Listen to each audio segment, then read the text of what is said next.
Hello student, I am Sunita Jha. हम कर रहे हैं क्लास 8 मैथ्स गणित प्रकाश का चैप्टर 4 कोऑर्डिनेटर और ये हमारी वीडियो का पार्ट 6 है। स्टूडेंट, इस वीडियो में हम पेज नंबर 103 से 107 कवर कर लेंगे। तो स्टार्ट करेंगे हम प्लेइंग विद कोऑर्डिनेटर टॉपिक से। यहाँ हम करने वाले हैं जियो बोर्ड एक्टिविटी। जियो बोर्ड क्या होता है? जियो बोर्ड इस टाइप का बोर्ड होता है जिसमें कीलें लगी होती हैं और रबर बैंड का यूज करके हम कई तरह की फिगर बना सकते हैं इस बोर्ड पे। तो हम जियो बोर्ड का यूज करेंगे कोऑर्डिनेटर बनाने में। तो मान लीजिए ये एक जियो बोर्ड है और इसमें ये जो डॉट आप देख रहे हैं ये इसमें कीलें लगी हुई हैं। आपसे कहा गया है, आपकी बुक में कहा गया है कि आप इस जियो बोर्ड में रबर बैंड को कुछ इस तरह से लगाइए कि वह अपने मिड पॉइंट पे बाइसेक्ट करें। जो जो लेंथ इसकी यहाँ इस पार्ट की है वही लेंथ इस पार्ट की हो, जो लेंथ इस पार्ट की है वही लेंथ इस पार्ट की हो। अपने मिड पॉइंट पे बाइसेक्ट करें, दोनों ही रबर बैंड इक्वल लेंथ की हो। अगर ये 10 सेंटीमीटर है तो ये भी 10 सेंटीमीटर ही हो और परपेंडिकुलर भी बनाएं। तो इस तरह से आपको रबर बैंड लगानी है। तो देखिए मैंने ये वाली रबर बैंड इस तरह से लगाई है कि 1 2 3 4 5 कील को कवर कर रही है।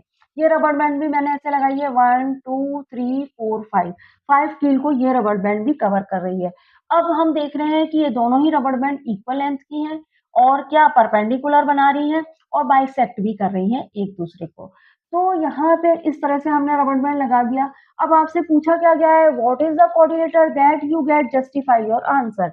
अब ये यहाँ पे आप समझ लीजिए ये दो डायगोनल है जो अपने मिड पॉइंट पे इंटरसेक्ट हो रही हैं। तो आपसे पूछा गया है कि ये क्या कोऑर्डिनेटर बन रहा है। तो आप जरा इन डॉट्स को ज्वाइन कर दीजिए, इनको ज्वाइन करिए, फिर आपको पता पड़ेगा कि ये क्या कोऑर्डिनेटर आपको मिल रहा है। तो जब हम इन डॉट्स को ज्वाइन करेंगे तो आप देखेंगे कि यहाँ पे आप देखिए ये वाली साइड, ये वाली साइड, ये वाली साइड, ये वाली साइड इक्वल है और यहाँ पे 90 डिग्री परपेंडिकुलर बन रहा है और जितने भी एंगल बन रहे हैं वे सब 90 डिग्री के आपको मिल रहे हैं। तो ये प्रॉपर्टी किसकी है? ये प्रॉपर्टी रोम्बस की है। ऑल साइड इक्वल होते हैं और इंटरसेक्टिंग पॉइंट पे डायगोनल 90 डिग्री का एंगल बनाती है। तो यहाँ पे हम कह सकते हैं, अगर हम इस रोम्बस को नाम दें तो ए बी सी डी। तो हम क्या कह सकते हैं? क्वेश्चन पूछा गया है what is the coordinator that you get, तो हम लिख सकते हैं the coordinator that we get is a rhombus. तो यहाँ आप लिख लीजिए the coordinator quadrilateral that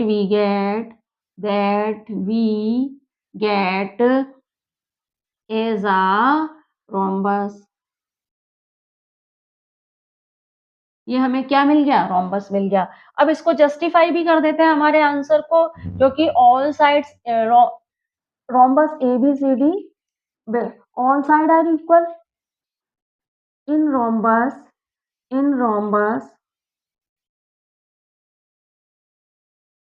A B C D all side are equal, all side are equal and parallel भी है। ऑल साइड इक्वल भी है और पैरेलल भी है। और आप क्या देख रहे हैं कि डायगोनल क्या है? डायगोनल में एक परपेंडिकुलर है ना, diagonal A diagonal B D. हम कह सकते हैं कि angles form by diagonal on intersecting point, on intersecting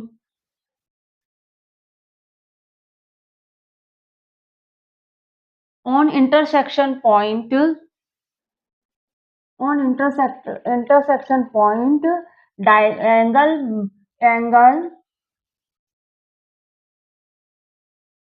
angle form by diagonal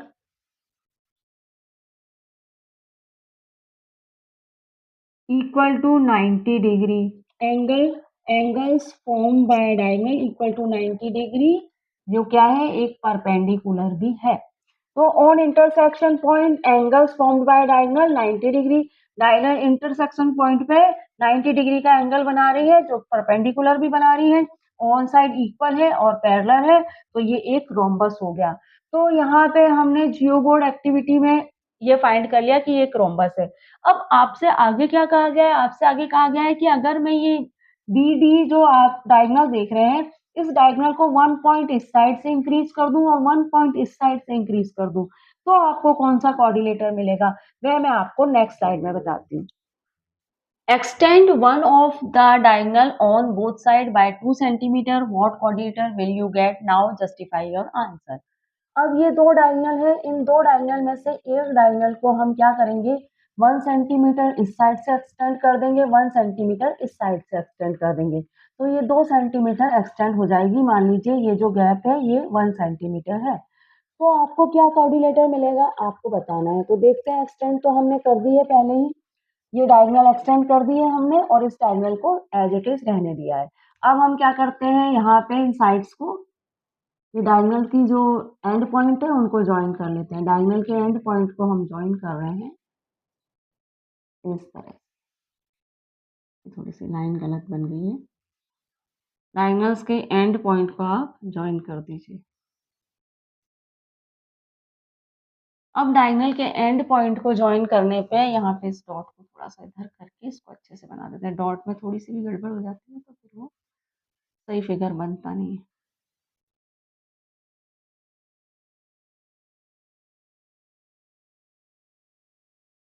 इस तरह। अब हमने क्या करा, इन डायगोनल्स के एंड पॉइंट को ज्वाइन कर दिया। आप देखिए कि यहाँ पे ऑल साइड इक्वल है। ये देखिए कैसे कह रही हूँ मैं, देखिए 1 2 3 डॉट, यहाँ पे भी 1 2 3 डॉट, यहाँ भी 1 2 3 डॉट और यहाँ भी 1 2 3 डॉट। तो ये जो फिगर बना है, ये जो कोऑर्डिनेटर बना है, इसकी ऑल साइड इक्वल है। ऑल साइड किस कोऑर्डिनेटर में इक्वल होती है, रोम्बस में। और जो डायगोनल होती है वो परपेंडिकुलरली बाइसेक्ट होती है, तो यहाँ पे डायगोनल परपेंडिकुलरली बाइसेक्ट हो रही है, 90 डिग्री का एंगल बन रहा है। तो हम कह सकते हैं कि भाई इसको नाम दे दीजिए P Q R and S. तो P Q R S is a rhombus, लिख लीजिए यहाँ पे पी क्यू, क्योंकि जस्टिफाई करना है ना answer. P Q R S is a rhombus.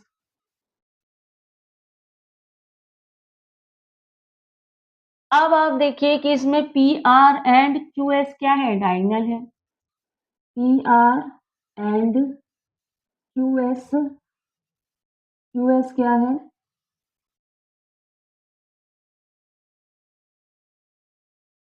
क्या है, डायगोनल से।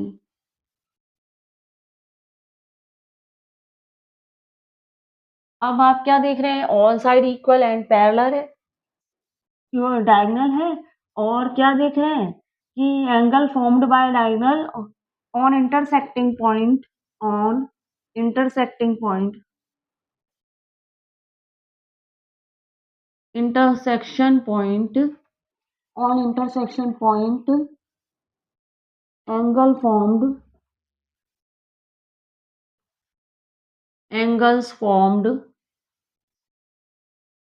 बाय डायगोनल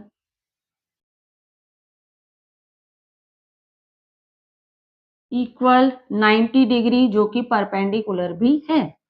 और क्या है, all side equal and parallel. Side इस तरह से भी लिख सकते हो, side P Q, side P Q, side P Q Q R, side P Q Q R, side P Q Q R और R S and S P R equal and parallel. तो इस तरह से हमने बता दिया कि ये रोम्बस है और हमने अपने आंसर को जस्टिफाई भी कर दिया।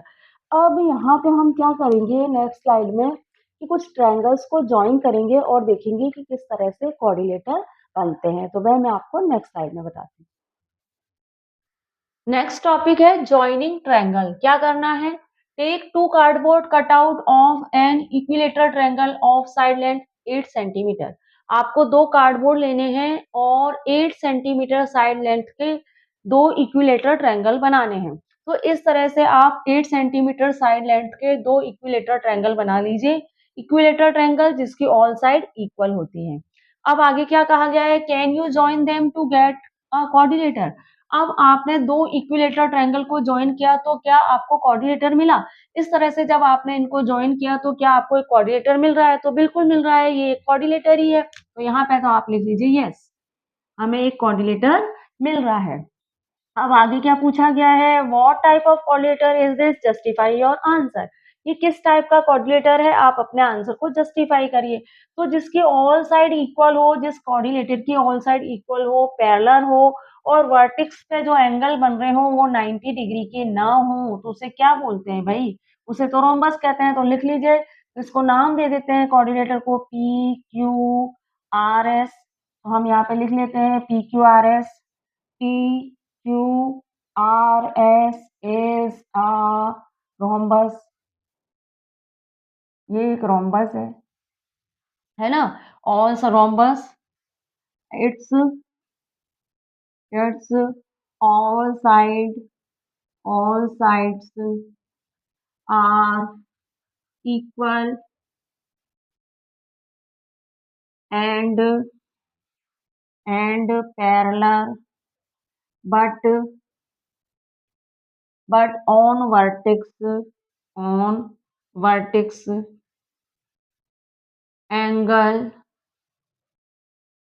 angles are नॉट 90 डिग्री, है ना।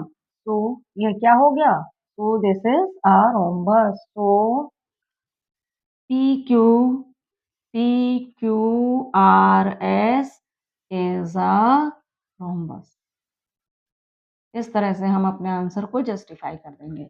अब हम दो आइसोसेलेस ट्रायंगल लेंगे जिसमें दो साइड तो होंगी 8 सेंटीमीटर की और वन साइड होगी 6 सेंटीमीटर की। तो इस तरह के ट्रायंगल जब हम लेंगे तो किस तरह का कोऑर्डिनेटर बनेगा, वह मैं आपको नेक्स्ट स्लाइड में बताती हूँ। Part 2. Take two cardboard cutout of an isosceles triangle with side length 8 cm, 8 cm and 6। आपको दो कार्डबोर्ड लेने हैं और दो आइसोसेलेस ट्रायंगल बनाने हैं जिसकी side length 8 centimetre, 8 centimetre and 6 centimetre हो। आइसोसेलेस ट्रायंगल क्या होता है, जिसमें दो साइड इक्वल होती है। तो हमने कार्डबोर्ड को लिया और दो आइसोसेलेस ट्रायंगल बना दिया। बेस है 6 सेंटीमीटर और दो साइड जो है वह 8 सेंटीमीटर है। तो इस तरह से दो आइसोसेलेस ट्रायंगल हमने ले लिए।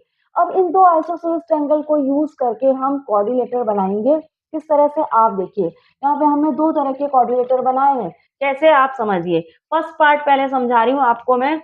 हमने क्या करा, आइसोसेलेस ट्रायंगल का जो 6 सेंटीमीटर था उसको इस तरह रखा और 8 सेंटीमीटर था उसको कुछ इस तरह से रखा। दूसरा आइसोसेलेस ट्रायंगल लिया, उसका 6 सेंटीमीटर भी ऐसे ही रखा और 8 सेंटीमीटर रख दिया कुछ इस तरीके से। 8 सेंटीमीटर उसका कुछ इस तरीके से रख दिया। अब आप देखिए कि इस आइसोसेलेस ट्रायंगल में ये 8 है, ये 8 है, ये 8 है, ये 8 है और ये 6 है। तो ऐसा आइसोसेलेस ट्रायंगल, अब ये दोनों मिलके क्या बन गए, ये बन गया एक कोऑर्डिनेटर। कोऑर्डिनेटर बन गया जिसकी ये साइड, ये साइड, ये साइड, ये साइड इक्वल है। तो ऐसा कौन सा कोऑर्डिनेटर होता है जिसकी ऑल साइड इक्वल होती है, या तो होता है स्क्वायर या फिर क्या होता है, रोम्बस होता है। तो मैं इसको स्क्वायर तो नहीं कह सकती क्योंकि आप देख रहे हैं यहाँ पे 90 डिग्री का एंगल नहीं बन रहा है। स्क्वायर में ऑल साइड इक्वल होती है, पैरेलल होती है और वर्टेक्स पे 90 डिग्री का एंगल फॉर्म हो रहा होता है। लेकिन रोम्बस में क्या होता है, ऑल साइड इक्वल और पैरेलल होती है लेकिन जरूरी नहीं है वर्टेक्स पे 90 डिग्री का एंगल बने, तो हम इसको रोम्बस बोल सकते हैं। तो भाई ये जो फर्स्ट पार्ट में हमने ये दो आइसोसेलेस ट्रायंगल ज्वाइन किए हैं, तो ए बी सी डी एक रोम्बस है क्योंकि इसकी ऑल साइड इक्वल है और पैरेलल है। अब देखिए इन दो आइसोसेलेस ट्रायंगल को कुछ और तरीके से ज्वाइन करते हैं और देखते हैं कौन सा कोऑर्डिनेटर हमें मिलता है। अब मैं क्या कर रही हूँ, एक ट्रायंगल को तो मैं कुछ इस तरह से जमा रही हूँ। 6 सेंटीमीटर मैंने ऊपर रखा और 8 सेंटीमीटर मैंने नीचे रख दिया। ये 6 सेंटीमीटर, ये 8, ये 8। दूसरा ट्रायंगल मैंने लिया, उसका 6 सेंटीमीटर यहाँ रखा और 8 सेंटीमीटर मैंने कुछ इस तरह से जमा दिया। दोनों ही ट्रायंगल को अपोजिट डायरेक्शन में जमा दिया। एक को इस तरह से जमाया और दूसरे को मैंने इस तरह से जमाया। 6 सेंटीमीटर को यहाँ रखा और 8 सेंटीमीटर को यहाँ रखा। इसका 6 सेंटीमीटर यहाँ रखा और 8 सेंटीमीटर इस तरह रखा। अब आप देख रहे हैं ये साइड इस साइड के इक्वल है, ये साइड इस साइड के इक्वल है। तो ऐसा कौन सा कोऑर्डिनेटर होता है जिसमें अपोजिट साइड्स इक्वल होती हैं, या तो रेक्टेंगल होता है या फिर पैरेललोग्राम होता है जिसमें अपोजिट साइड इक्वल और पैरेलल होती है। अब मैं इसे रेक्टेंगल बोल सकती हूँ क्या, रेक्टेंगल में इसे नहीं बोल पाऊंगी क्योंकि वर्टेक्स पे 90 डिग्री का एंगल हमें नहीं मिल रहा है। तो मैं इसको एक पैरेललोग्राम बोलूंगी क्योंकि इसकी अपोजिट साइड इक्वल और पैरेलल है। तो भाई यहाँ पे आप देखिए कि ये जो पी क्यू आर एस दो आइसोसेलेस ट्रायंगल को ज्वाइन करने के बाद जो कोऑर्डिनेटर मिला है, ये एक पैरेललोग्राम है। तो यहाँ आपसे कहा गया है what coordinator are these, justify your answer. तो फर्स्ट कोऑर्डिनेटर के बारे में हम लिख देते हैं, अपने आंसर को जस्टिफाई करते हैं कि A B C D is a rhombus. तो यहाँ लिखिए A B C D is a rhombus. its all side its all sides are equal and parallel। और क्या देख रहे हैं आप, इसकी ऑल साइड और on vertex angles are not 90 degree. On vertex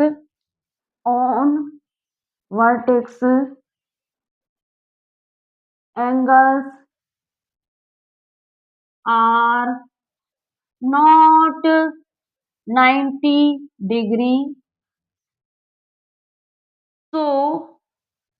So it is not a square, not a square.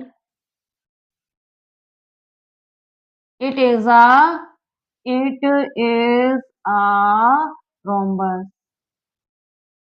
और अच्छे से क्लियर कर दिया हमने। फर्स्ट पार्ट हमने क्लियर कर दिया। सेकंड पार्ट देखिए भाई, पी क्यू आर एस क्या है, is a parallelogram. P Q R S is a parallelogram. क्यों? It's all sides, it's opposite side, opposite sides are equal and parallel. इसकी opposite side equal है और parallel है। और क्या देख रहे हैं, ऑन वर्टेक्स, ऑन वर्टेक्स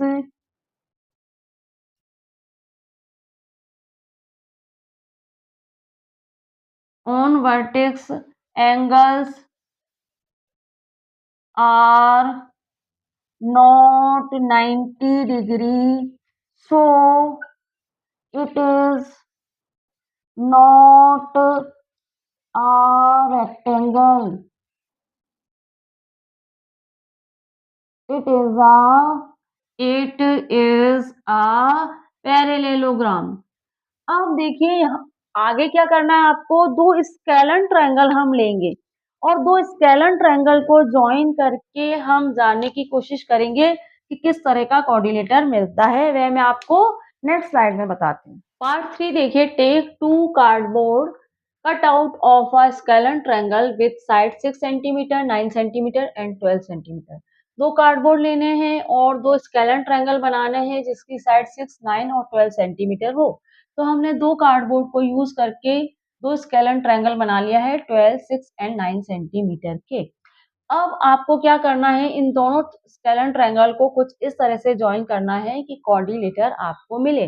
तो देखिए हमने दो तरह के कोऑर्डिनेटर लिए हैं इन दोनों स्केलन ट्रायंगल को यूज करके। पहले फर्स्ट कोऑर्डिनेटर को समझिए कि ये हमने किस तरह से लिया। सबसे पहले तो मैंने क्या करा, ये स्केलन ट्रायंगल था उसका जो 6 सेंटीमीटर था उसको इस तरह से रखा और इसका जो 9 सेंटीमीटर था उसे कुछ इस तरह रखा और 12 सेंटीमीटर को इस तरह से रख दिया। ये 6 सेंटीमीटर, ये 9 सेंटीमीटर एंड ये 12 सेंटीमीटर। दूसरा स्केलन ट्रायंगल का 6 सेंटीमीटर ऐसे रखा, 9 सेंटीमीटर ऐसे रखा और 12 सेंटीमीटर ऐसे रख दिया। ये 6, ये 9 और ये 12। अब इन दोनों स्केलन ट्रायंगल को जब मैंने इस तरह से ज्वाइन किया तो आप देख रहे हैं एडजेसेंट साइड इक्वल आ रही है। ये साइड इसके इक्वल है, ये साइड इसके इक्वल है।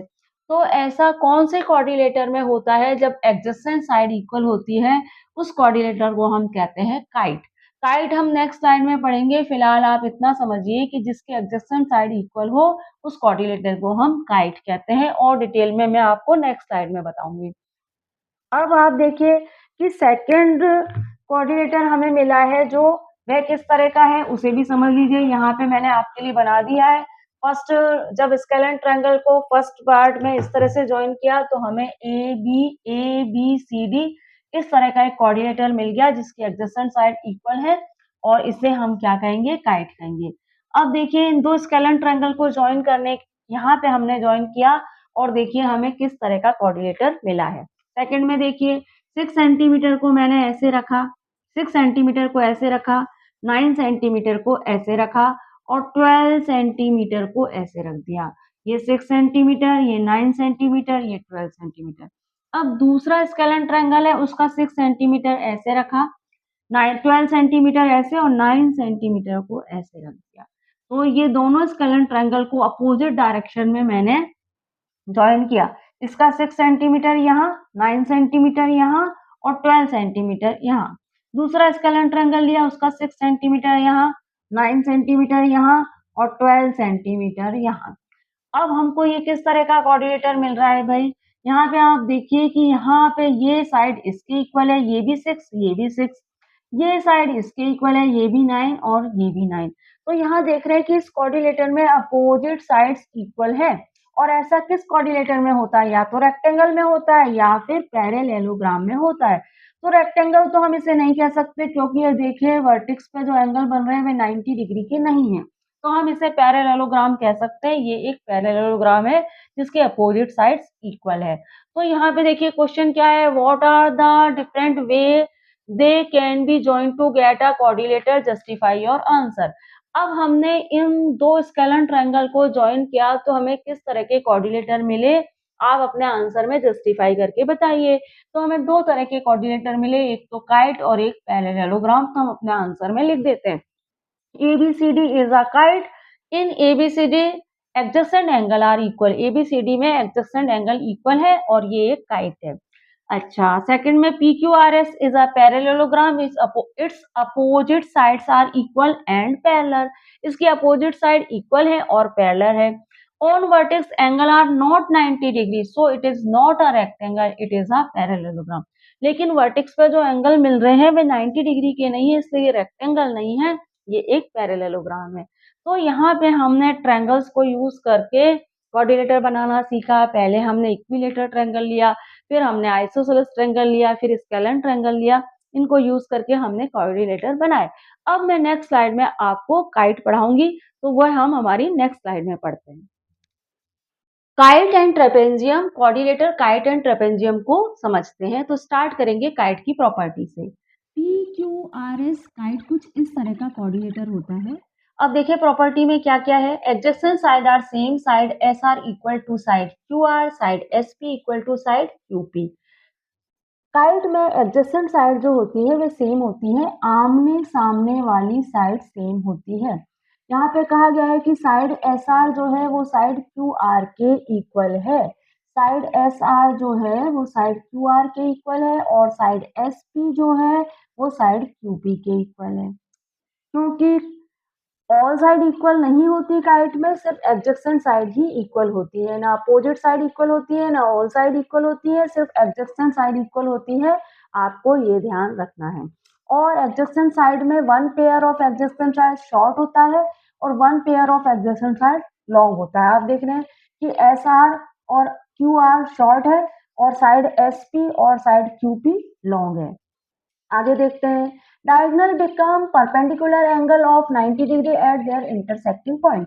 डायगोनल जो है वो अपने इंटरसेक्टिंग पॉइंट जो कि ये है यहाँ पे परपेंडिकुलर बना रही होती है, 90 डिग्री का एंगल बना रही होती है। आप देख रहे हैं कि अपने इंटरसेक्टिंग पॉइंट पे ये जितने भी एंगल बना रही हैं ये सब 90 डिग्री के हैं। ये एंगल 90 डिग्री, ये एंगल 90 डिग्री, ये भी 90 डिग्री और ये भी 90 डिग्री।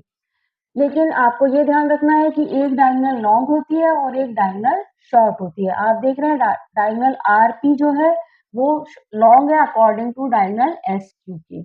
आगे बढ़े।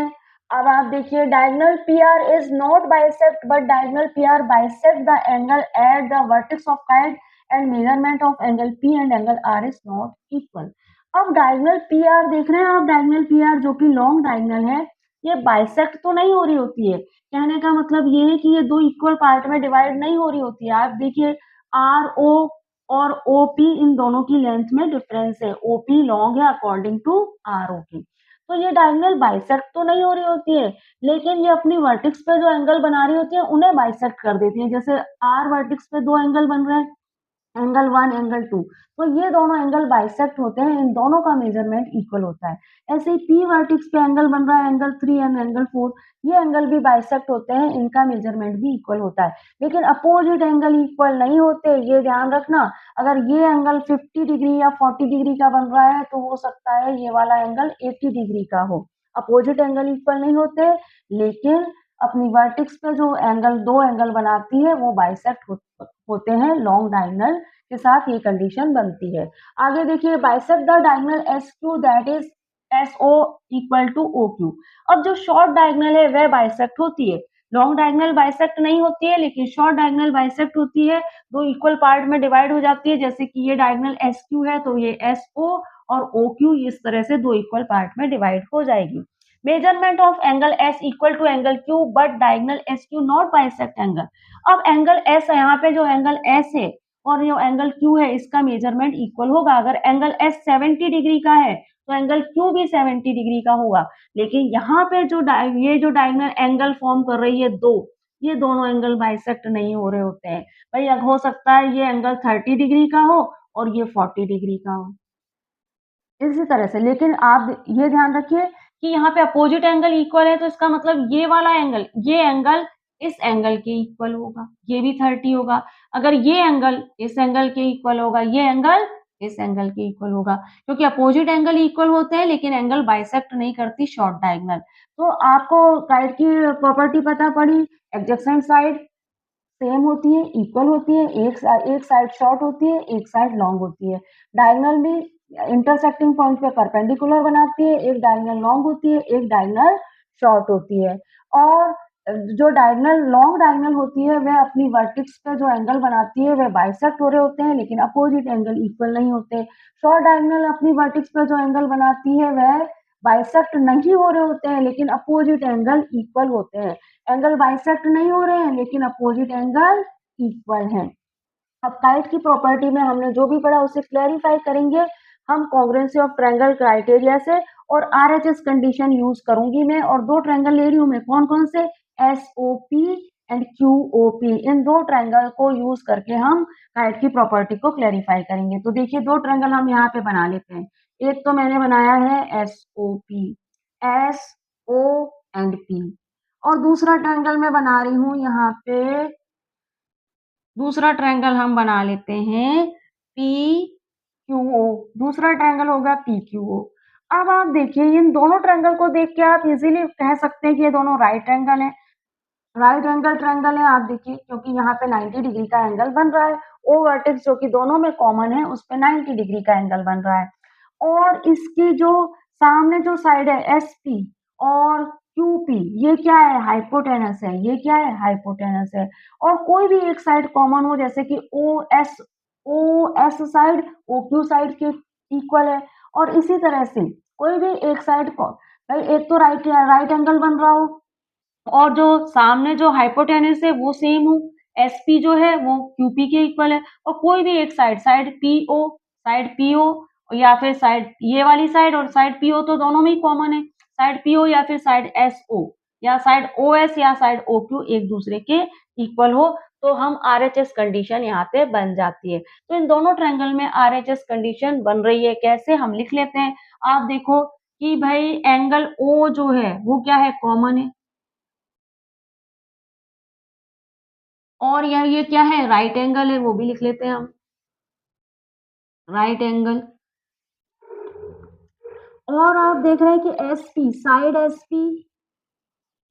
एसपी जो है वह इक्वल है साइड एसपी इक्वल है साइड क्यूपी के, देख पा रहे हैं आप, साइड एसपी जो है वो साइड क्यूपी के इक्वल है। क्या है ये, हाइपोटेनस है, हाइपोटेनस है। और आप क्या देख रहे हैं, और आप कोई भी एक साइड ले लीजिए, side OS, side OS equal है साइड ओ क्यू के, साइड ओ एस जो है वो साइड ओ क्यू के इक्वल है। तो यहाँ पे क्या कह सकते हैं हम कह सकते हैं कि ट्रायंगल, देख पा रहे हैं ना आप, साइड ये साइड इसके इक्वल है, ये एंगल इस एंगल के इक्वल है, और ये साइड इस साइड के इक्वल है। तो हम कह सकते हैं कि triangle S O P congruent है भाई ट्रायंगल एसओपी, कॉन्ग्रेंट है ट्रायंगल क्यूओपी के, ट्रायंगल क्यूओपी के by RHS condition, by RHS condition. अब आप देखिए, अब ये दोनों एक दूसरे के ट्रायंगल दोनों एक दूसरे के कॉन्ग्रेंट है, इसका मतलब क्या है कि इसमें कॉरस्पॉन्डिंग पार्ट एक दूसरे के इक्वल होंगे। तो भाई हमने काइट की प्रॉपर्टी में क्या पढ़ा कि ओ वर्टिक्स पे जो एंगल बनते हैं वे 90 डिग्री के बनते हैं। तो ये एंगल आप देखिए 90 डिग्री के बन रहे हैं। तो हमने क्या पढ़ा, डायगोनल जिस पॉइंट पे इंटरसेक्ट करती है वहां पे परपेंडिकुलर बन रहा है, 90 डिग्री का एंगल बनता है, तो ये 90 डिग्री का एंगल ही है। और हमने क्या पढ़ा, एडजेसेंट साइड जो होती है वो सेम होती है, तो एस पी और क्यू पी इक्वल मेजरमेंट है दोनों का। तो काइट में भी देखिए एस पी और क्यू पी इक्वल है, तो यहाँ पे ये काइट की प्रॉपर्टी फुलफिल हो गई। और हमने क्या करा, कहा शॉर्ट डायगोनल जो होती है वो बाइसेक्ट होती है। तो आप देखो कि एस ओ और एस ओ और ओ क्यू दोनों मिला दो तो मिलके एस क्यू बन जाती है। तो शॉर्ट डायगोनल यहाँ पे बाइसेक्ट भी हो रही है। और हमने क्या कहा था भाई, हमने कहा था कि जो लॉन्ग डायगोनल पे जो एंगल्स बनते हैं वे बाइसेक्ट होते हैं। तो ये वाला एंगल, दोनों में एंगल पी कॉमन है और दोनों का मेजरमेंट इक्वल है, तो लॉन्ग डायगोनल पे जो एंगल बन रहे हैं वे बाइसेक्ट हो रहे हैं। समझ पा रहे हैं आप? और मैंने कहा था कि शॉर्ट डायगोनल पे जो एंगल बनता है वहां पे अपोजिट एंगल इक्वल होते हैं। तो शॉर्ट डायगोनल पे ये जो एंगल बन रहे हैं ये अपोजिट एंगल भी एक दूसरे के इक्वल है। तो काइट की हम ये कॉन्ग्रुएंसी ऑफ ट्रायंगल क्राइटेरिया, जिसमें हमने दो राइट एंगल ट्रायंगल लिए हैं, इनको यूज करके हम काइट की प्रॉपर्टी को फुलफिल कर पा रहे हैं कि भाई इंटरसेक्टिंग पॉइंट पे 90 डिग्री का एंगल बनता है, जो एडजेसेंट साइड होती है वे सेम होती है, और लॉन्ग डायगोनल पे जो एंगल बनते हैं वे बाइसेक्ट होते हैं, और शॉर्ट डायगोनल पे जो एंगल बनते हैं अपोजिट एंगल इक्वल होती है और शॉर्ट डायगोनल बाइसेक्ट होती है। तो काइट की प्रॉपर्टी क्लियर हो गई आपको। अब हम ट्रेपेजियम को भी समझ लेते हैं नेक्स्ट स्लाइड में।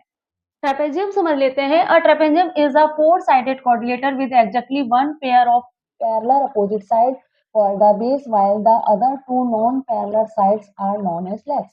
ट्रेपेजियम एक ऐसा क्वाड्रिलेटर है जिसमें वन पेयर अपोजिट साइड जो होती है वह पैरेलल होती है जिसे हम बेस कहते हैं, और जो दो साइड्स होती है वो नॉन पैरेलल होती है जिन्हें हम लेग्स कहते हैं। यहाँ आप ध्यान दीजिए ए बी सी डी एक ट्रेपेजियम है। इसमें आप देखिए ए बी और सी डी ये अपोजिट साइड्स हैं और ये पैरेलल हैं, जबकि ए डी और बी सी ये क्या है, नॉन पैरेलल है। तो ट्रेपेजियम ऐसा क्वाड्रिलेटर होता है जिसमें one pair opposite side parallel होना जरूरी है। अगर one pair opposite side parallel नहीं है तो फिर वह ट्रेपेजियम नहीं है। और दूसरा जो पेयर होता है वो नॉन पैरेलल होता है, इसे कहते हैं हम ट्रेपेजियम। अब आगे देखिए, in a trapezium sum of interior angle are 360 degree. एक ट्रेपेजियम में इंटीरियर एंगल्स जो होते हैं उनका सम 360 डिग्री होता है क्योंकि ये कोऑर्डिनेटर है। In a trapezium ABCD sum of angle A and angle B equal 180 degree, sum of angle B and angle C equal 180 degree। अब यहाँ ध्यान दीजिए, एक ट्रेपेजियम में एंगल A और एंगल D का सम 180 डिग्री होता है। तो अगर आपको एंगल A फाइंड है तो आप एंगल D फाइंड कर सकते हैं। अगर एंगल A 60 डिग्री है तो आप क्या कर सकते हैं, 180 माइनस 60 कर दीजिए तो आपको एंगल D पता पड़ जाएगा। और अगर आपको एंगल B और एंगल C का सम भी 180 डिग्री होता है तो एंगल बी अगर आपको फाइंड है तो एंगल सी आप बता सकते हैं। अगर एंगल बी 80 डिग्री है तो आप 180 माइनस 80 कर दीजिए, आपको एंगल सी पता पड़ जाएगा। जैसे और कोऑर्डिनेटर जैसे कि रोम्बस है, स्क्वायर है, रेक्टेंगल है, पैरेललोग्राम है, इसमें आपने देखा कि एंगल ए अगर आपको फाइंड है तो एंगल ए और एंगल बी का सम 180 डिग्री होता है। लेकिन ट्रेपेजियम में ऐसा नहीं होता कि एंगल ए और एंगल बी का सम 180 डिग्री हो। आप यहाँ एंगल ए फाइंड है तो आप एंगल बी फाइंड नहीं कर सकते। तो यहाँ पे आपको इस बात का ध्यान रखना है कि एंगल ए और एंगल बी का सम 180 डिग्री नहीं है, एंगल सी और एंगल डी का सम 180 डिग्री नहीं है। आप एंगल ए फाइंड है तो एंगल डी फाइंड कर सकते हैं, लेकिन आप एंगल ए फाइंड है तो एंगल बी फाइंड नहीं कर सकते, क्योंकि यहाँ पे वन पेयर ही अपोजिट साइड पैरेलल है, जबकि रेक्टेंगल, स्क्वायर और आपने रोम्बस और पैरेललोग्राम ये जितने भी कोऑर्डिनेटर है इसमें ऑल ये अपोजिट साइड पैरेलल होती है, इसलिए इसमें ऐसा हो पाता है। ट्रेपेजियम में ऐसा नहीं हो पाता क्योंकि ये पेयर जो है वो अनपैरेलल है। क्लियर हुआ? ए और डी का सम 180 डिग्री है और बी और सी का सम 180 डिग्री है। तो एंगल ए फाइंड है तो एंगल डी फाइंड कर सकते हैं, एंगल बी फाइंड है तो एंगल सी फाइंड कर सकते हैं, लेकिन एंगल ए फाइंड हो तो एंगल बी फाइंड नहीं कर सकते। आगे देखिए भाई, ट्रेपेजियम तो आपको समझ में आ गया। अब देखिए आइसोसेलेस ट्रेपेजियम एक अलग टाइप का ट्रेपेजियम है, उसको भी समझते हैं। When the non parallel side of a trapezium have the same length, the trapezium is called an isosceles trapezium.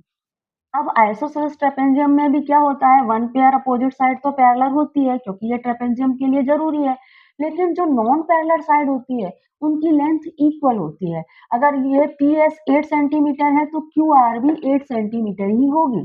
तो इसे हम कहते हैं आइसोसेलेस ट्रेपेजियम, जिसमें वन पेयर अपोजिट साइड तो पैरेलल है, लेकिन जो नॉन पैरेलल साइड है उसका मेजरमेंट भी इक्वल ही है, उसकी लेंथ भी इक्वल ही है। ये 8 है तो ये भी 8 ही है। अब आगे देखिए, angle S equal angle R और angle P equal angle Q.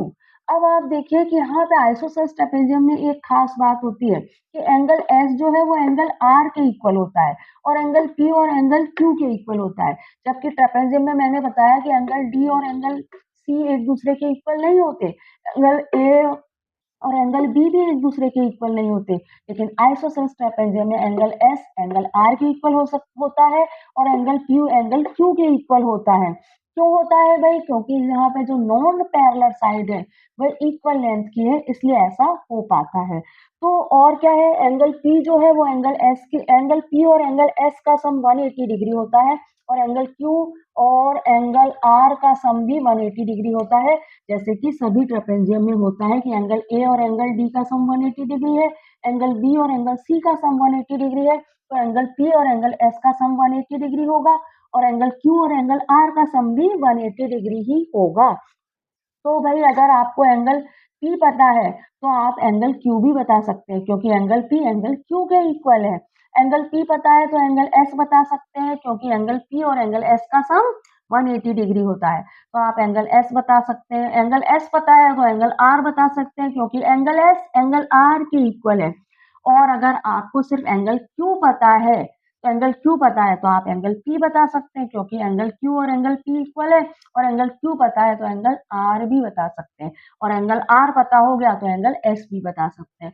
तो आप आइसोसेलेस ट्रेपेजियम में अगर आपको एक एंगल पता है तो आप बाकी के सारे एंगल बता सकते हैं, लेकिन जो और ट्रेपेजियम है जिसमें नॉन पैरेलल साइड का इक्वल लेंथ की नहीं है, वहां पे आपको दो एंगल पता होंगे तभी आप बाकी के एंगल भी बता सकते हैं। तो अब हम क्या करते हैं, हमारी नेक्स्ट स्लाइड में एक आइसोसेलेस ट्रेपेजियम को कंस्ट्रक्ट करके देखते हैं। Construct an isosceles trapezium UVWX with UV parallel to XW. Measure angle U. Can you find the remaining angle without measuring them? आपको एक आइसोसेलेस ट्रेपेजियम कंस्ट्रक्ट करना है UVWX, UV पैरेलल हो XW के, और आप एक एंगल को मेजर कर लीजिए। क्या आप बाकी के एंगल बता सकते हैं? बिल्कुल बता सकते हैं। तो सबसे पहले तो हम क्या करते हैं, वन पेयर बना लेते हैं पैरेलल लाइन का।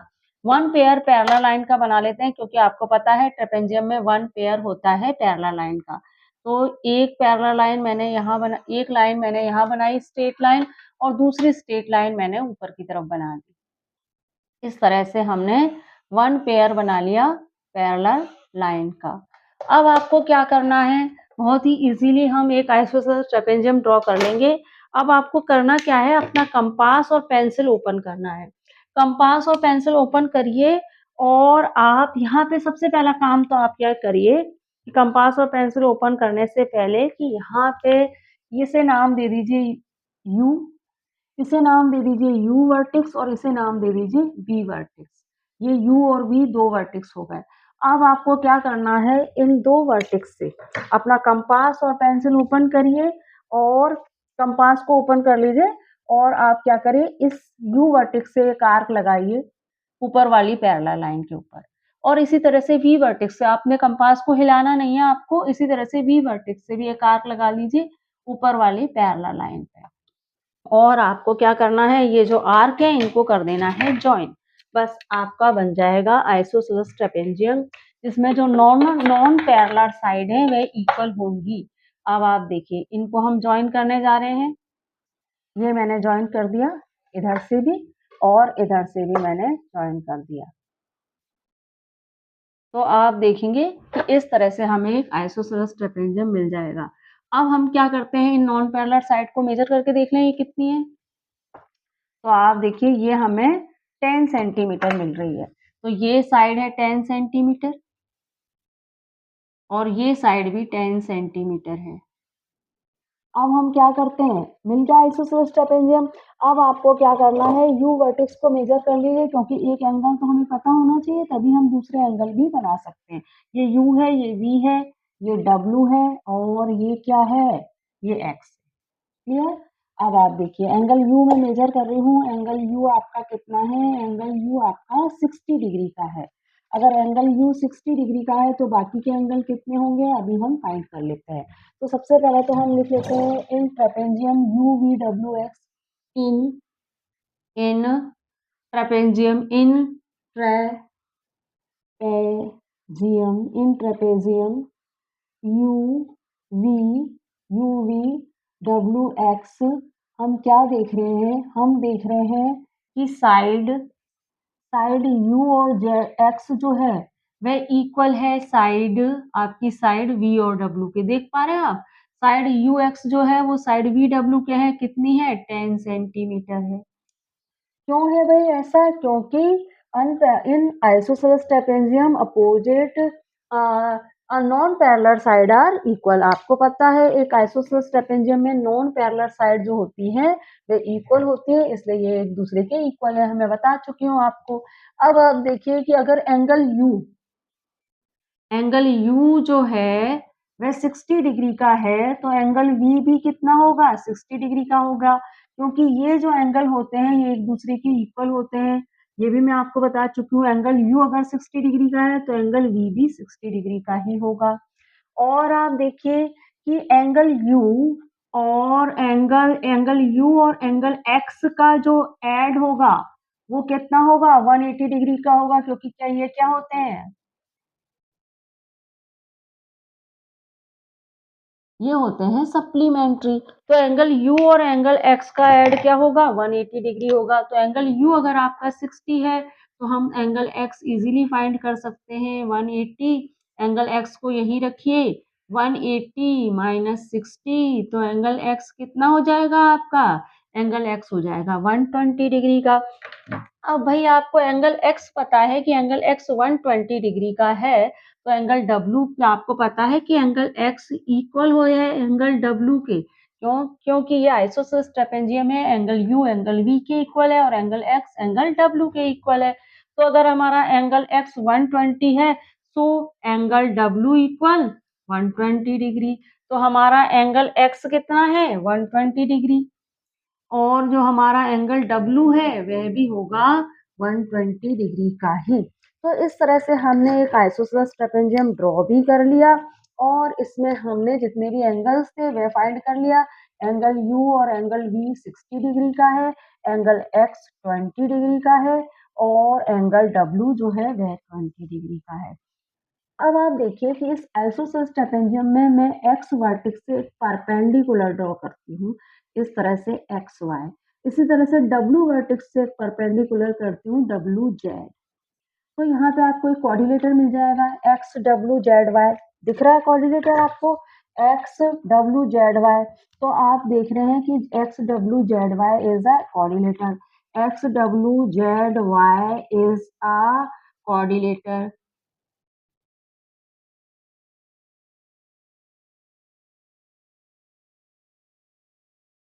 अब अगर ये कोऑर्डिनेटर है और आप देख रहे हैं कि भाई ये पैरेलल लाइन है, ये दो पैरेलल लाइन है, इसके ऊपर ये परपेंडिकुलर है, इन दो पैरेलल लाइन के ऊपर ये परपेंडिकुलर है, इसका मतलब क्या है कि ये 90 डिग्री है।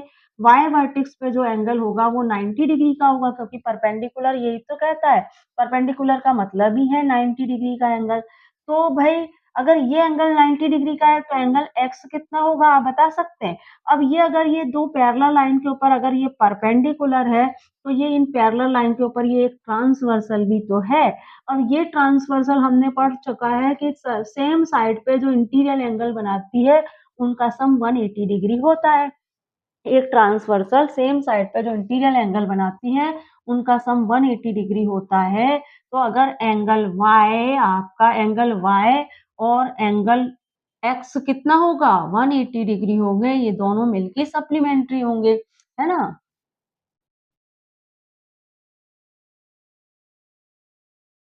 ये दोनों मिलके सप्लीमेंट्री हो गए। तो अगर एंगल y हमारा 90 डिग्री है तो एंगल x कितना होगा भाई? एंगल x कितना होगा? एंगल x हमारा होगा 180 माइनस 90। तो हम क्या होगा, एंगल y 90 डिग्री है तो एंगल x एंगल इसको एक लाइन और लिख, angle y 90 degree, angle x हमें फाइंड करना है। एंगल x कितना होगा? 180 माइनस 90 इक्वल एंगल x होगा हमारा 90 डिग्री, क्योंकि ये क्या है, ट्रांसवर्सल है और सेम साइड पे जो एंगल बनते हैं उनका सम 180 डिग्री होता है। तो y 80 है, 90 है, तो ये भी हमारा 180 माइनस 90 90 डिग्री होगा। इसी तरह से हम एंगल z भी फाइंड कर सकते हैं कि भाई एंगल z अगर हमारा angle z plus angle w कितना होगा? 180 डिग्री होगा।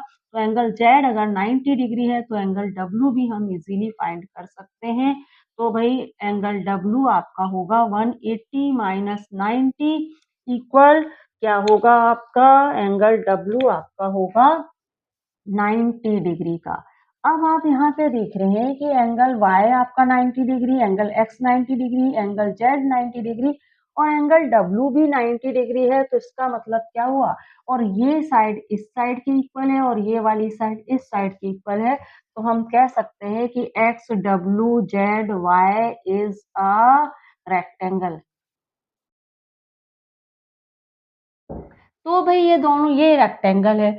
अब हमने ये तो प्रूव कर दिया कि भाई अब आपको यहाँ पे क्या पता पड़ रहा है? आपको ये पता पड़ रहा है कि ये दो पैरेलल लाइन के ऊपर ये जब परपेंडिकुलर गुजर रहा है तो इसका मतलब क्या है कि ये दोनों लाइन पैरेलल है, तभी तो इसके ऊपर से परपेंडिकुलर गुजर रहा है। इसका मतलब क्या है कि ट्रेपेजियम में one pair of opposite side parallel होती है। अब आपको देखिए कि यहाँ पे आपको दो ट्रायंगल भी दिख रहे होंगे, U X Y, U X Y और वी डब्ल्यू जेड, ये दो ट्रायंगल भी दिख रहे हैं यहाँ पे आपको। ये दोनों ट्रायंगल से हम प्रूव करेंगे एक आइसोसेलेस ट्रापेजियम की प्रॉपर्टी को। तो वह मैं आपको नेक्स्ट स्लाइड में बताती हूँ। हम एक आइसोसेलेस ट्रापेजियम बनाते हैं यू वी डब्ल्यू एक्स। अब इस आइसोसेलेस ट्रापेजियम हमने बनाया है तो यहाँ हम लिख लेते हैं consider an isosceles trapezium, consider consider an isosceles trapezium, ट्रैपेजी ट्रैपे ट्रैपे ट्रेपेजियम, हमने एक आइसोसेलेस ट्रेपेजियम कंसीडर किया है। अब इस आइसोसेलेस ट्रेपेजियम में आप देख रहे हैं कि एक्स वाई और डब्ल्यू जेड क्या है, परपेंडिकुलर है।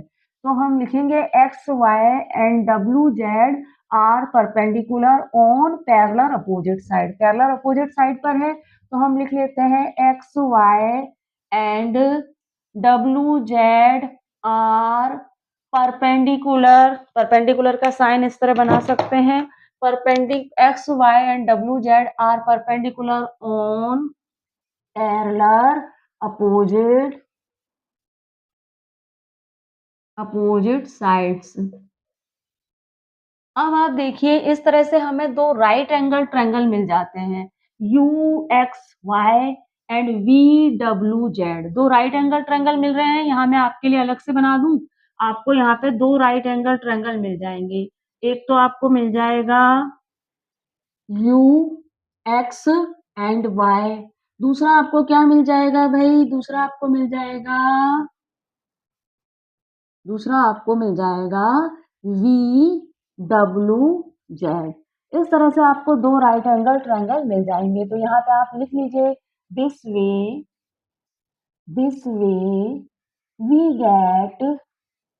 Gate to two right angle triangle. इस तरह से हमें दो राइट एंगल ट्रायंगल मिल जाएंगे। कौन कौन से? दो two right angle triangle, triangle triangle U X Y and triangle U X Y and triangle V W and triangle V W Z and triangle V W Z. ये 2 triangle हमें मिल जाएंगे। अब आप देखिए, आप देख रहे हैं इन दोनों राइट एंगल ट्रायंगल में एंगल y और एंगल z क्या है, राइट एंगल है, एक दूसरे के इक्वल है। तो मैं कह सकती हूँ भाई कि एंगल y जो है वह इक्वल है एंगल z के। कैसे, ये दोनों ही राइट एंगल ट्रायंगल है, राइट एंगल है, राइट एंगल है, जो क्या है, right angle 90 degree right angle है, और ये क्या है, 90 डिग्री के हैं। अब आप देखिए, अब मैं कहूँ कि भाई ये राइट एंगल है तो यू एक्स क्या है और वी डब्ल्यू क्या है, हाइपोटेनस है, क्योंकि राइट एंगल के सामने जो साइड होती है वो क्या होती है, हाइपोटेनस होती है। तो मैं क्या कह सकती हूँ कि साइड जो है, साइड यू एक्स, देख रहे हैं आप, साइड यू एक्स जो है वो इक्वल है साइड वी डब्ल्यू के, side U x side V W के इक्वल है, साइड वी डब्ल्यू के इक्वल है। क्यों, क्योंकि ये हाइपोटेनस है, हाइपोटेनस, ये हाइपोटेनस है। यहाँ पे आप देखिए कि भाई ये जो एंगल है, इसमें देखिए ट्रेपेजियम में ये एंगल इस एंगल के इक्वल है, दोनों राइट एंगल ट्रायंगल है, और साइड यू एक्स जो है वो साइड वी डब्ल्यू के इक्वल है, क्योंकि ये क्या है, इस राइट एंगल की हाइपोटेनस है। अच्छा, अब आप देखिए कि ये, अब यहाँ पे आपको क्या हुआ, अब हाइपोटेनस है और आप दो साइड पे ध्यान दीजिए, या तो आप यू वाई साइड ले लीजिए या फिर आप जेड वी साइड ले लीजिए, कोई भी साइड ले सकते हैं आप, यू वाई जेड वी ले लीजिए या फिर वाई एक्स या फिर जेड डब्ल्यू ले लीजिए, ये साइड भी इक्वल है, देख रहे हो आप, साइड वाई एक्स और साइड जेड डब्ल्यू इक्वल है, या फिर आप ये साइड भी ले सकते हैं, साइड यू वाई या साइड जेड भी इक्वल है। तो मैं कहती हूँ साइड एक्स वाई भी इक्वल है और साइड डब्ल्यू जेड एक दूसरे, साइड एक्स वाई और साइड डब्ल्यू जेड एक दूसरे के इक्वल है। तो मैं कह सकती हूँ साइड साइड जो एक्स वाई है वह इक्वल है साइड, साइड एक्स वाई जो है, साइड एक्स वाई है वो साइड डब्ल्यू जेड के इक्वल है, साइड डब्ल्यू जेड के इक्वल है। तो हम क्या कह सकते हैं, हम कह सकते हैं कि triangle triangle U X Y, triangle U X Y congruent है, triangle U X Y congruent है ट्रायंगल वी डब्ल्यू जेड के। कैसे, by RHS condition, RHS condition बन रही है ना, आरएचएस कंडीशन, राइट एंगल फिर हाइपोटेनस और साइड, एक साइड भी इक्वल है। तो ये दोनों ट्रायंगल कॉन्ग्रुएंट प्रूव हो गए। तो इससे क्या पता पड़ता है, in an isosceles trapezium, you जो कि क्या है, इससे क्या पता पड़ता है, इससे ये पता पड़ता है in an isosceles trapezium, trapezium isosceles trapezium जो क्या है, यू वी डब्ल्यू जेड है, जो क्या है, you V W Z W x है। तो उसमें क्या देख रहे हैं हम, उसमें हम देख रहे हैं कि जो अब आइसोसेलेस ट्रेपेजियम में देख रहे हैं आप कि एंगल यू जो है वो एंगल वी के इक्वल है, क्योंकि ये दोनों ट्रायंगल कॉन्ग्रुएंट प्रूव हो गए। तो इससे ये पता पड़ रहा है कि एंगल यू जो है वो एंगल वी के इक्वल है। तो हमने यही पढ़ रखा है आइसोसेलेस ट्रेपेजियम में, angle U equal angle B. हमने पढ़ रखा है कि आइसोसेलेस ट्रेपेजियम में ये पैरेलल साइड लाइन जो होती है उसके ऊपर बनने वाले एंगल इक्वल होते हैं। तो यहाँ भी आप देखिए एंगल यू और एंगल बी एक दूसरे के इक्वल हो रहे हैं। और आपने क्या पढ़ा, आपने पढ़ा कि आइसोसेलेस ट्रेपेजियम में साइड यू एक्स जो होती है वो साइड वी डब्ल्यू के इक्वल होती है। तो यहाँ भी आप देख रहे हैं कि साइड यू एक्स जो है वो साइड वी डब्ल्यू के इक्वल है। तो हम क्या से कहते हैं कि नॉन पैरेलल साइड, हम कहेंगे साइड, साइड जो यू एक्स है वह इक्वल है side, side U X equal है साइड वी डब्ल्यू के। क्यों, क्योंकि non parallel side are equal, non parallel sides, sides are equal in an equal, equal in an isosceles trapezium, in an isosceles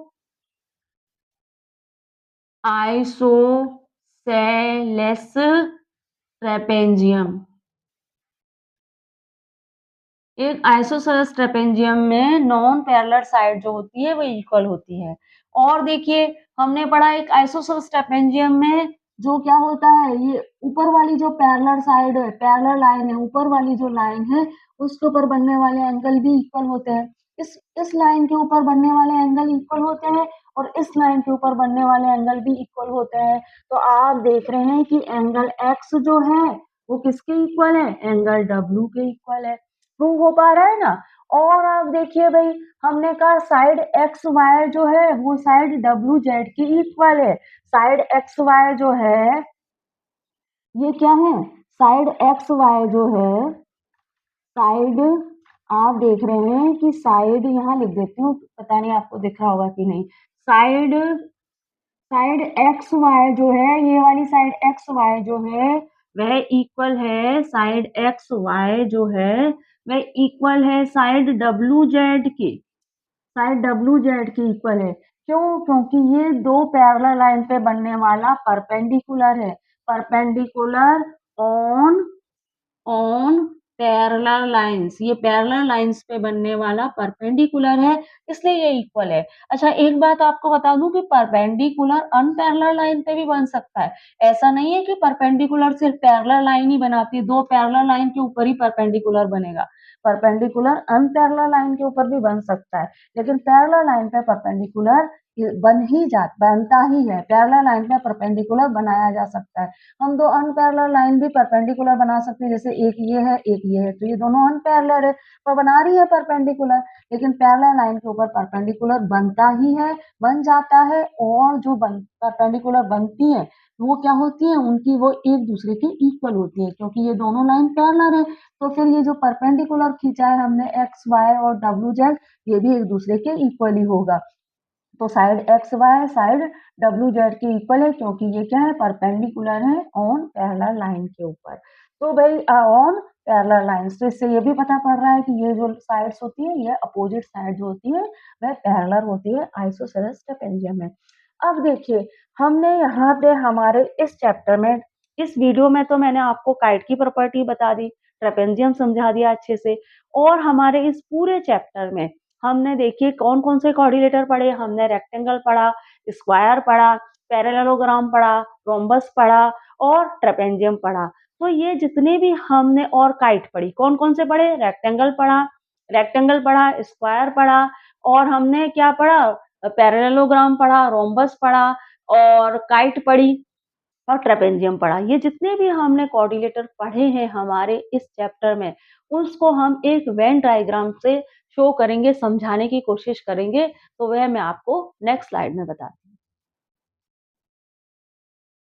rectangle, square, parallelogram, rhombus, kite, trapezium, ये जितने भी coordinator हैं, इनके relation को हम एक वेन डायग्राम बना के तो समझेंगे ही। साथ में आप एक इंफॉर्मेशन भी ले लीजिए कि जिस तरह से मैं क्लास 6, 7, 8 की आपको मैथ्स पढ़ा रही हूँ, उसी तरह से मैंने क्लास 6, 7, 8 की इंग्लिश ग्रामर और साइंस के कुछ चैप्टर्स के वीडियो बनाए हैं। प्लेलिस्ट तैयार है, डिस्क्रिप्शन में लिंक भी दे रखा है, आप उन वीडियो का लाभ भी ले सकते हैं। तो हम समझने जा रहे हैं relation between rectangle, square, rhombus, parallelogram, kite, trapezium using by a Venn diagram. अब आप इस वेन डायग्राम को थोड़ा अच्छे से देखिएगा।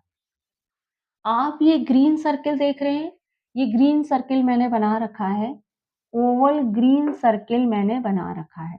तो ये ग्रीन सर्किल जो है, इसके अंदर जितनी भी शेप है, इस ग्रीन सर्किल के अंदर जितनी भी शेप्स हैं, वह सब ट्रेपेजियम कही जा सकती हैं। तो भाई ये तो क्या है, ये जितनी भी शेप है, ये जो आप देख रहे हैं ना, ये वाला पार्ट, ये रेड सर्किल से पहले वाला पार्ट, ये रेड सर्किल के पहले वाला, ये जो पार्ट देख रहे हैं, ये रेड सर्किल के पहले वाला पार्ट, ये सब तो ट्रेपेजियम ही है, जिसमें one pair of opposite side parallel है और one pair of opposite side non parallel है।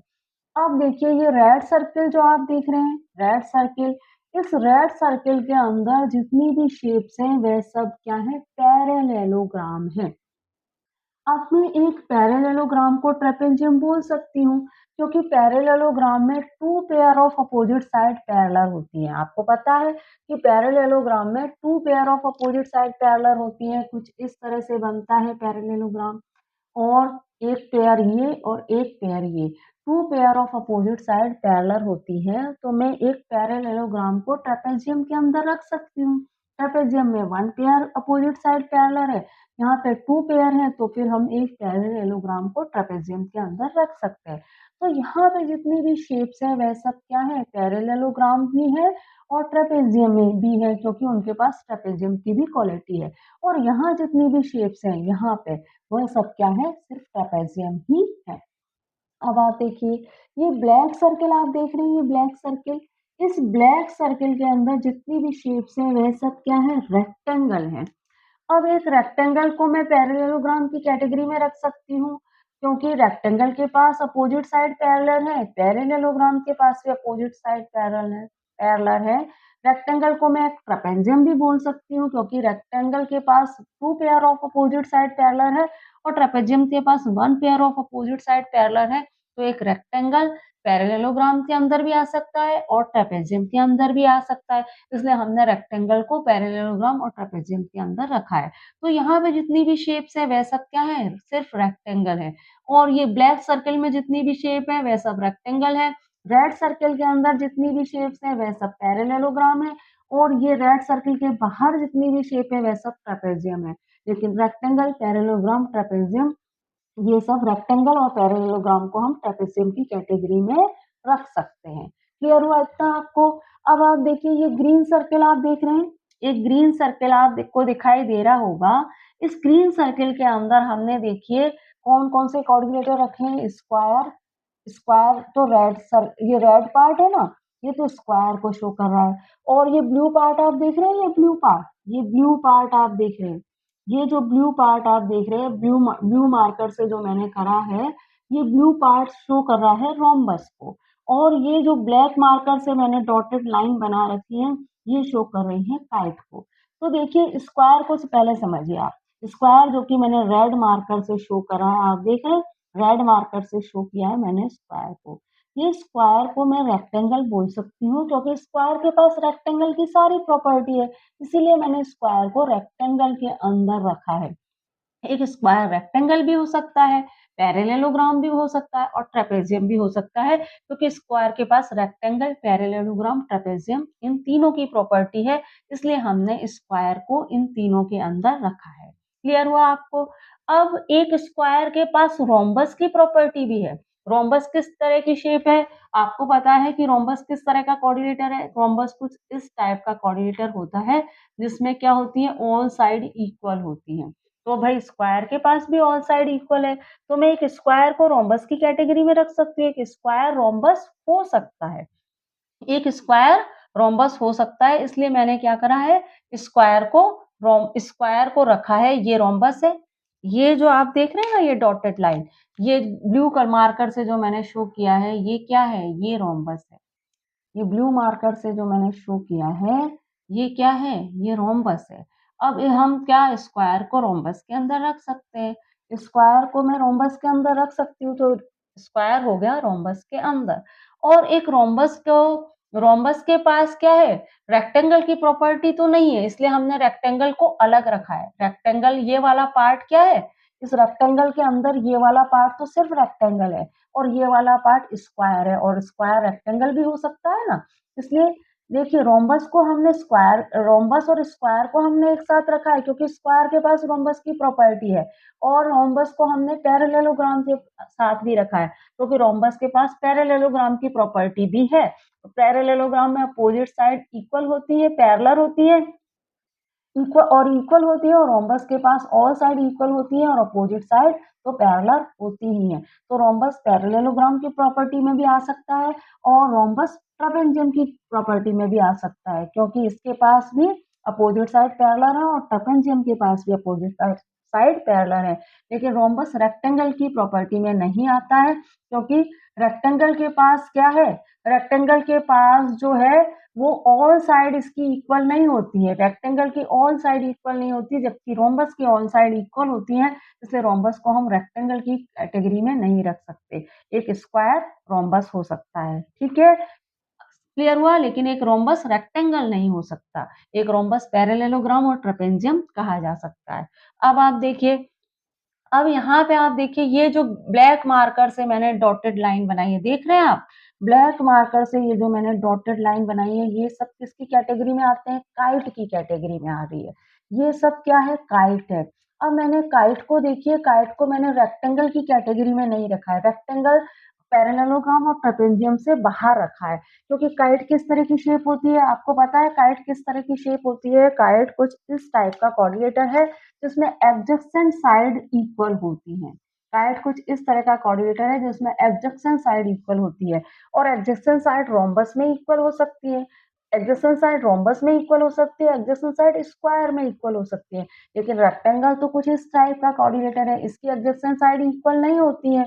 रेक्टेंगल की एडजेसेंट साइड इक्वल नहीं होती, और न ही पैरेललोग्राम में एडजेसेंट साइड इक्वल होती है, और ट्रेपेजियम में तो एडजेसेंट साइड इक्वल होती ही नहीं है। पैरेललोग्राम में एडजेसेंट साइड इक्वल नहीं होती, और नहीं ट्रापेजियम में एडजेसेंट साइड इक्वल होती है।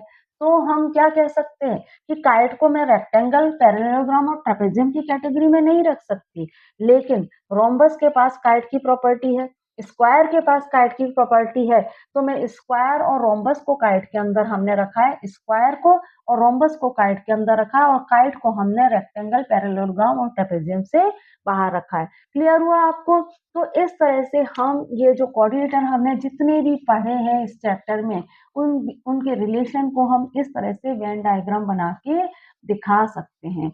अब आप देखिए कि भाई आपके बुक में पेज नंबर 107 पे जो फिगर आउट दिए हैं, वह मैं आपको नेक्स्ट वीडियो में बताऊंगी। तो वीडियो आपको कैसे लग रहे हैं कमेंट्स बॉक्स में जरूर लिखिएगा। साथ में चैनल को लाइक, शेयर, सब्सक्राइब करना मत भूलिएगा। Thank you for watching student.